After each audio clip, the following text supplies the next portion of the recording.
Hey guys, tonight's story is Froggy's First Kiss. And it was written by Jonathan London, and it was illustrated by Frank. And I don't know how to pronounce his last name, so I'm not even going to try. So we're just gonna go by Frank.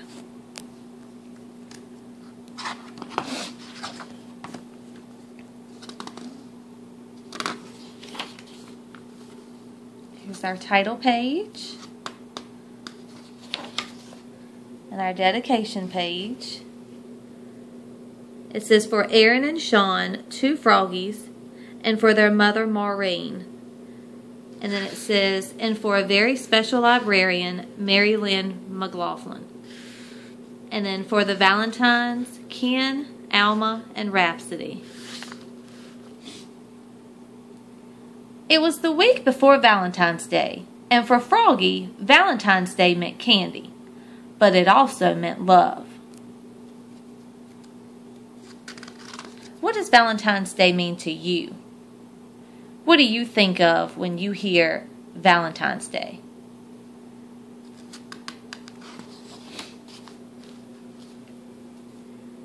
At school, Froggy's mind wandered. "Froggy!" cried his teacher, Miss Witherspoon. "What?" "Kindly pay attention, dear." He's too busy watching the fly flying around up there. And somebody has her eyes on him. And that's when he saw the prettiest girl frog in the world, the new girl in class. Her name was Froggalina. And when she smiled at him, his insides got all soft and wiggly, like he'd had caterpillars for breakfast. "Froggy!" called his teacher. "What?" "Your eyes should be on your work, dear. It's not polite to stare." "Oops," said Froggy. He really is doing some serious staring, isn't he? Oh my goodness. At recess, Froggalina smiled at him through the monkey bars. He was hanging upside down, and when he saw her, he fell smack on his head. Bonk. At lunch, Froggalina sat beside him. She smiled and opened her lunchbox. "I have a treat for you, Froggy. Close your eyes." And she gave him a big, juicy apple.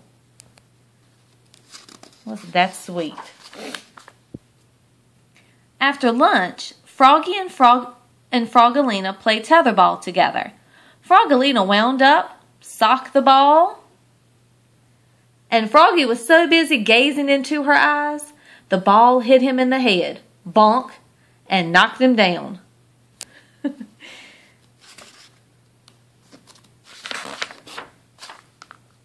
At lunch the next day, Froggalina smiled and opened her lunchbox.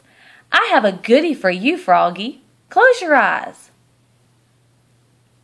And she gave him a cookie shaped like a heart. That afternoon, Froggy and his class made valentines. They cut hearts out of paper, some big, some little, some red, some pink.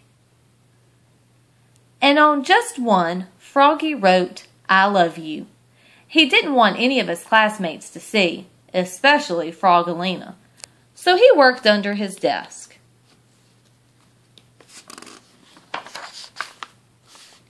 "Froggy!" called Mrs. Witherspoon. "What?" "Please work at your seat, dear, and don't make such a mess." But from the looks of it, he's really not making that much of a mess.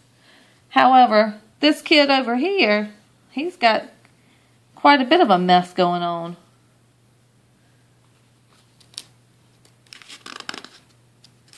I believe Froggalina might be eyeballing his Valentine there.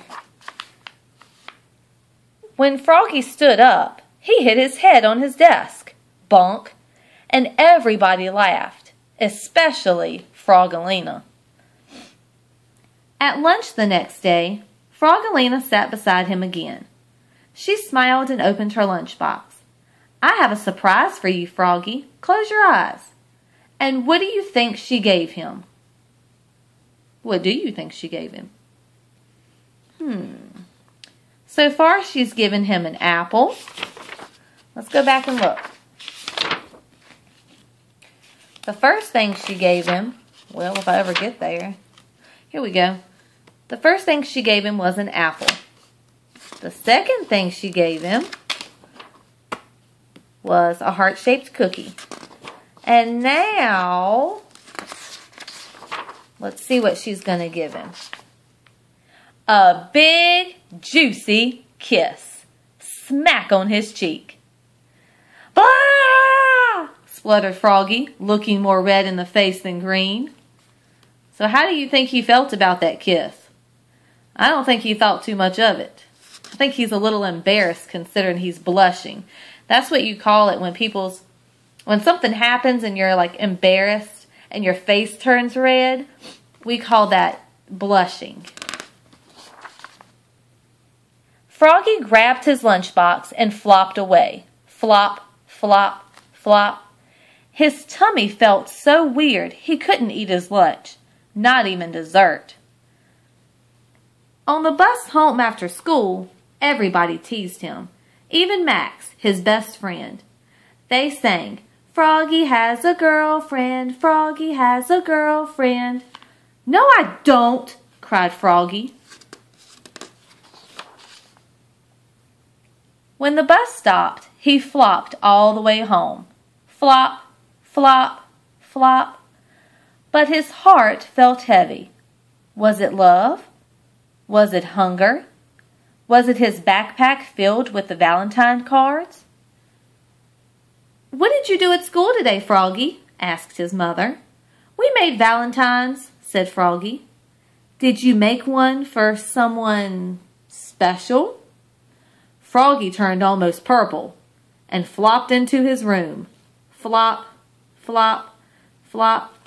So instead of turning red in the face this time, he was so embarrassed he almost turned purple. I'd say that is pretty embarrassed. But the next morning on Valentine's Day, Froggy served his mother breakfast in bed and said, "Mom, that someone special is you." And he gave his mother the big heart with the "I love you."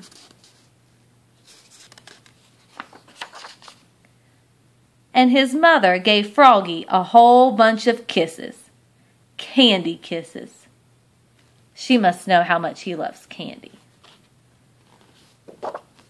The end. What do you hope you get for Valentine's Day? And I hope whatever it is that you hope you get, I hope you get it. See you guys tomorrow night. Good night.